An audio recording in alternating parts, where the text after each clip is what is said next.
திரு பிரியன், நான் உங்களிடமிருந்தே ஆரம்பிக்கிறேன். ஆட்சி அமைக்கும் அளவுக்கு மெஜாரிட்டி இல்லாத சூழல்ல விஜய் முன்னால் இருக்கக்கூடிய வாய்ப்புகளா நீங்க எதெல்லாம் பார்க்குறீங்க? இல்லை, அவருக்கு முன்னாடி இருக்கக்கூடிய வாய்ப்புகள், அவர் ஏற்கனவே விக்ரவாண்டியில் அவர் கட்சி ஆரம்பித்த போதே சொன்ன விஷயம் என்னென்னா, நம்மளை நம்பி கூட்டணி கட்சிகள் வந்தால் அவர்களுக்கு அதிகாரத்தில் பங்கு கொடுப்போன்ற விஷயத்தை ஏற்கனவே சொல்லிட்டார். ஸோ ப்ரீபோலில் அவரை நம்பி யாரும் போகிறதுக்கு ரெடியாக இல்லை. அவர் என்ன மாதிரியான ஓட்டுகள் வாங்குவார்ன்றது ஒரு கேள்விக்குறியாகவே இருந்ததுனால யாருமே அவர் கூட கூட்டணி போகிறதுக்கு ரெடியாக இல்லை. சரி, அவர் ப்ரூவ் பண்ணிட்டோம், அதுக்கப்புறம் போகலான்ற மாதிரி இருந்திருப்பாங்க. இப்போ அவர் ப்ரூவ் பண்ணிட்டார், தனக்குன்னு ஒரு ஓட்டு வங்கி இருக்குது, 107 இடங்கள் வாங்கிட்டார்.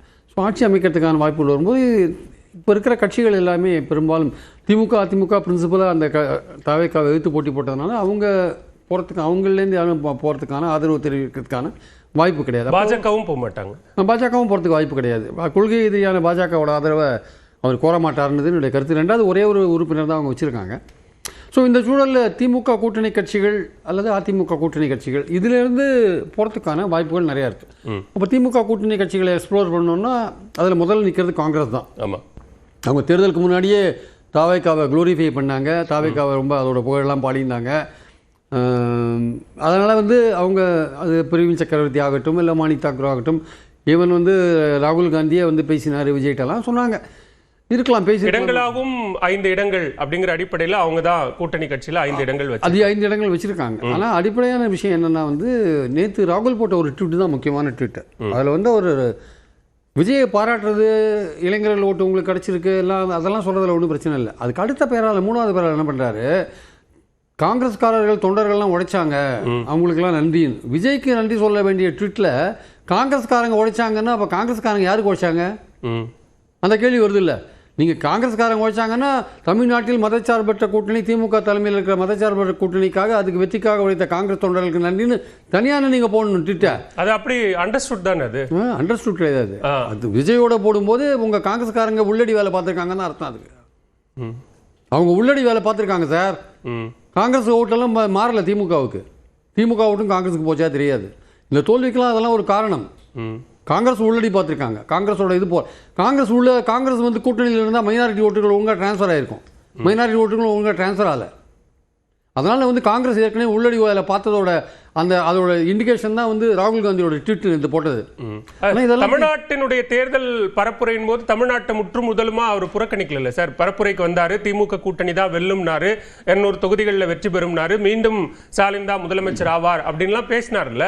அப்ப அது பொய்ன்ற மாதிரி ஆயிராதா? அது பொய் இல்லை சார். அது அரசியலில் இன்னொரு வேஷம், அவ்வளோதான், வேற ஒன்றும் கிடையாது. அவங்க முன்னாடியே அவங்க டிசைட் பண்ணிட்டாங்க சார். ராகுல் காந்தி முன்னாடியே டிசைட் பண்ணிட்டார். அவங்க திமுக கூட்டணியோட ஒரு இமேஜை டேமேஜ் பண்ணதே காங்கிரஸ் தான் சார். இந்த அளவுக்கு டேமேஜ் ஆனதுக்கு முதல் காரணம் அவங்க தான், காங்கிரஸ் தான். இந்த மாதிரி டேமேஜ் ஆகிறதுக்கு காரணம் அவங்க தான். ஒழுங்காக நான் திமுக கொடுக்குற சீட்டை வாங்கிட்டு போங்கன்னு அந்த ஆங்கிளில் பேசவே இல்லை. அது அடக்கமாக உள்ளே இருந்து செஞ்சுருக்கலாம். அந்த ப்ரெஷரை உள்ளே இருந்து அப்ளை பண்ணியிருக்கலாம். கூட்டணிக்கு டேமேஜ் ஆகாத அப்ளை பண்ணியிருக்கலாம்.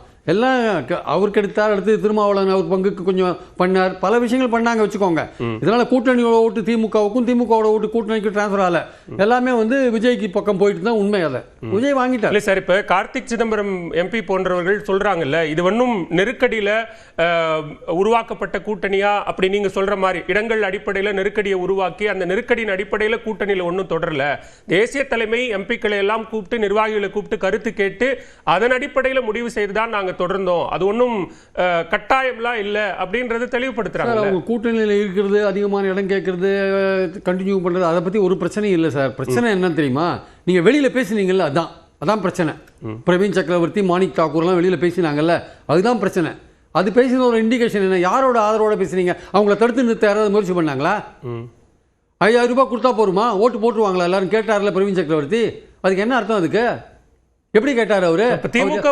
திமுக கூட்டணியுடைய தோல்விக்கே இந்த விஷயங்கள் தான் காரணம், ஆரம்பம். இதெல்லாம் முதல் கோணல் முற்றும் கோணல். அவங்க பண்ண விஷயங்கள் அப்படியே போச்சு, அவ்வளவுதான். அது 3 எலெக்ஷனாக ஒழுங்கா வந்த கூட்டணி, நல்ல வெற்றியை பார்த்த கூட்டணி. அதுக்குன்னு காங்கிரஸுக்கு சீட்டே கொடுக்கக்கூடாது, அவங்கள மோசமா அப்படிலாம் சொல்ல வரல. அதை கமுக்கமா நீங்க செஞ்சிருக்கிறதுக்கான வாய்ப்புகள் இருக்கு. அதை விட்டுட்டு நீங்க கூட்டணியை டேமேஜ் பண்ணீங்க. ஓகே, அது ஒரு பக்கம் கடந்த போன கதை. நான் அதை பத்தி பேசணும். நாளைக்கு அவங்க வெளியில போறாங்கன்றது வேற விஷயம். அவங்க போறதுக்கான வாய்ப்புகள் இருக்கு. அவங்க தவேக்கா கூப்பிடுறாங்களோ, அவங்க விருப்பப்பட்ட ஆட்சியில் பங்கு கிடைக்கும். ஆனால் இந்த ஆதரவை அவர் ஏத்துப்பாரான்றது இன்னொரு கேள்வி இருக்கு.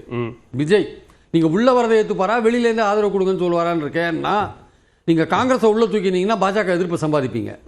பாஜக எதிர்ப்பு சம்பாதிச்சிங்கன்னா நிதி கிடைக்காது. நீங்கள் கொடுத்துருக்கிற ப்ராமிஸ்க்கு 1 லட்சம் கோடி தேவை உங்களுக்கு. எங்கேருந்து வாங்குவீங்க நிதியை? அப்போ காங்கிரஸை உள்ள வைத்தீங்கன்னா பாஜக பார்த்துன்னு சும்மா இருக்க மாட்டாங்க. உங்களை எங்கே வைக்கணுமோ அங்கே வைப்பாங்க. வெயிட்டு நிதி கொடுக்க மாட்டாங்க. திமுக கவர்மெண்ட்டுக்கு என்ன பண்ணாங்களோ அதையே பண்ணுவாங்க மறுபடியும். அதனால விஜய் தான் டிசைட் பண்ணோம், காங்கிரஸை உள்ள இருக்கிறதா வெளிலேருந்து ஆதரவு தெரிவிக்க வைக்கிறதா வந்து விஜய் ஹாஸ் டு டிசைட். அதுக்கு அடுத்தது பார்த்தீங்கன்னா இந்த பக்கம் யார், பாமக, அவர் அதிமுக சார்பில் ஒரு ராஜ்யசபா சீட் அன்புமணி வாங்கிட்டார்.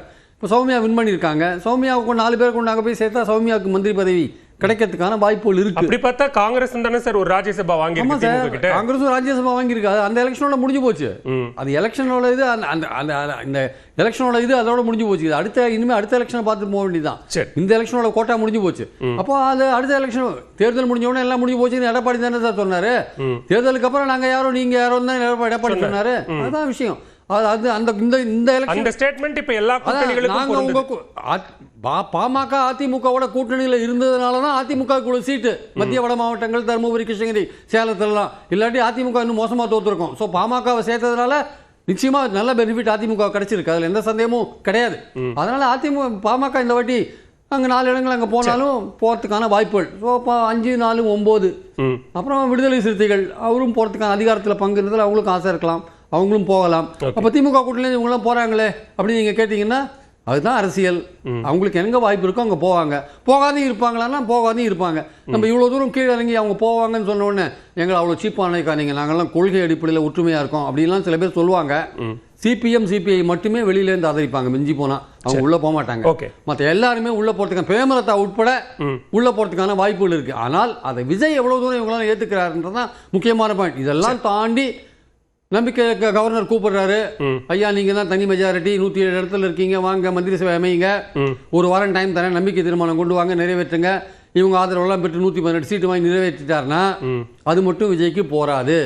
அந்த மாதிரி ஊசலாட்ட கணக்கெல்லாம் வச்சுக்கூடாது. அப்போ அடுத்தது என்ன, பர்மனெண்ட்டாக ஒரு 15-20 பேர் ஆதரவு வேணும்.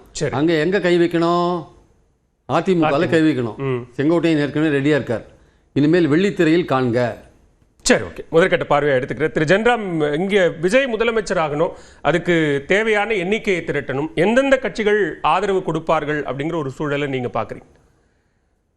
இல்லை, அங்கே அதிமுக அல்லது திமுக ரெண்டு கட்சிகளோட இருந்தவர்களை கூப்பிடுறது எவ்வளவு தூரம் சரியோ அதே அளவு அந்த கட்சிகளை கூப்பிடுறதுல என்ன இருக்கு?